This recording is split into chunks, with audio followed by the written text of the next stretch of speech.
মোহনবাটি বাজার ব্যবসায়ী ওয়েলফেয়ার অ্যাসোসিয়েশনের উদ্যোগে মন্ত্রী কৌশিক চৌধুরীকে সংবর্ধনা, স্বাস্থ্য পরীক্ষা শিবির ও বস্ত্র বিতরণ। রায়গঞ্জের মোহনবাটি বাজার ব্যবসায়ী ওয়েলফেয়ার অ্যাসোসিয়েশনের উদ্যোগে সোমবার মোহনবাটি বাজার সংলগ্ন এলাকায় আয়োজিত হল এক বিশেষ সংবর্ধনা সভা। অনুষ্ঠানে পশ্চিমবঙ্গ সরকারের মন্ত্রী কৌশিক চৌধুরীকে সংবর্ধনা জানানো হয়। একই সঙ্গে অনুষ্ঠিত হয় বিনামূল্যে স্বাস্থ্য পরীক্ষা শিবির এবং বনবাসী কল্যাণ আশ্রমের ছাত্রীদের মধ্যে বস্ত্র বিতরণ কর্মসূচি। অনুষ্ঠানে উপস্থিত ছিলেন রাজ্যের মন্ত্রী কৌশিক চৌধুরী, রায়গঞ্জ থানার আধিকারিক Sandip Chakraborty, west Dinajpur chamber of কমার্সের সাধারণ সম্পাদক শঙ্কর কুণ্ড, বিশিষ্ট সমাজসেবী এবং মোহনবাটি বাজার ব্যবসায়ী ওয়েলফেয়ার অ্যাসোসিয়েশনের সদস্যরা। এদিন উপস্থিত অতিথিদের উত্তরীয় পরিয়ে ও স্মারক প্রদান করে সংবর্ধনা জানানো হয়। পরে স্বাস্থ্য পরীক্ষা শিবিরে বহু সাধারণ মানুষ স্বাস্থ্য পরিষেবা গ্রহণ করেন। পাশাপাশি বনবাসী কল্যাণ আশ্রমের ছাত্রীদের হাতে নতুন বস্ত্র তুলে দেওয়া হয়। সভায় বক্তব্য রাখতে গিয়ে রায়গঞ্জের বিধায়ক তথা রাজ্যের মন্ত্রী কৌশিক চৌধুরী বলেন, মোহনবাটি বাজারের উন্নয়নের জন্য যা যা প্রয়োজন তা পর্যায়ক্রমে বাস্তবায়নের চেষ্টা করা হবে।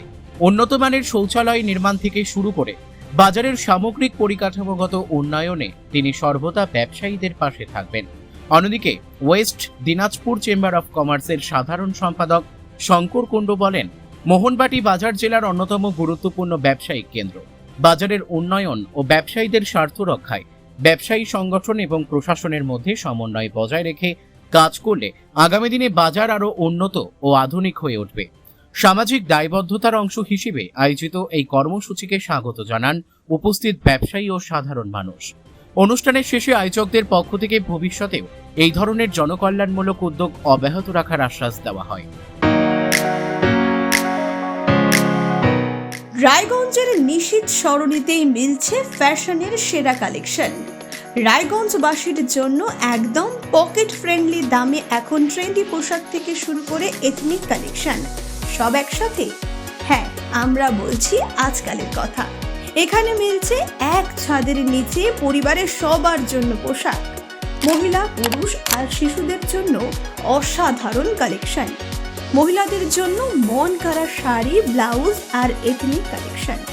পুরুষদের জন্য ফর্মাল ও ক্যাজুয়াল ট্রেন্ডি পোশাক। শিশুদের জন্য রঙিন, আরামদায়ক ও ফ্যাশনেবল পোশাক যা ছোটদের মুখে হাসি ফোটাবে।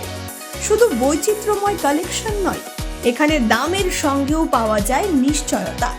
সাশ্রয়ী দামে গুণমানে সেরা পোশাক পাওয়ার জন্যই আজকাল রায়গঞ্জের মানুষের আস্থার জায়গা দখল করেছে। ঠিকানা নিশীথ সরণি রোড, মোহনবাতি সংলগ্ন, রায়গঞ্জ, উত্তর দিনাজপুর। তাই আর দেরি কেন? আপনার এবং আপনার পরিবারের ফ্যাশনের সেরা গন্তব্যে একবার ঘুরে আসুন। আজকাল আপনার ফ্যাশন, আপনার ঠিকানা। এবং আমার অন্যান্য এমএলএরা আছেন, আমার মাননীয় সাংসদ আছেন, সবাই মিলে আমরা চেষ্টা করছি এমস এখানে নিয়ে আসার জন্য। আপনার বক্তব্যে আরেকটা প্রশ্ন উঠলো, যেটা হচ্ছে সামনেই দুর্গোৎসব। ব্যবসায়ীরা বরাবরই রায়গঞ্জ শহরে চাঁদার জুলুমে ভুক্তভোগী হচ্ছে। আপনি একটা বার্তা দিলেন, কতটা ফলপ্রসূ হবে? ফলপ্রসূ আমাদের করতেই হবে এবং ফলপ্রসূ করার জন্য প্রথম যে দায়িত্ব সেটা ব্যবসায়ীদের নিতে হবে, যে আমি দেব না, আমি না বলা শিখতে হবে। তারপরে দায়িত্ব, ভয়মুক্ত থাকার দায়িত্ব আমাদের প্রশাসনের। আমার একটা দায়িত্ব থেকেই যায় ব্যবসায়ীদের মধ্যে। আপনি বিধায়ক হিসেবে কতটা পাশে দাঁড়াতে পারবেন? নিশ্চয়ই আমরা পাশে থাকবো বলেই আজকে মঞ্চে দাঁড়িয়ে আমি বলেছি। এটা সবার কাছে আহ্বান রেখেছি যে সাহসের সাথে জোর গলায় বলুন, আমি এর বেশি দিতে পারবো না, সেটা বলুন, তাহলেই কাজ হবে। রায়গঞ্জ থেকে রামকৃষ্ণ দাসের রিপোর্ট, কুলিক নিউজ।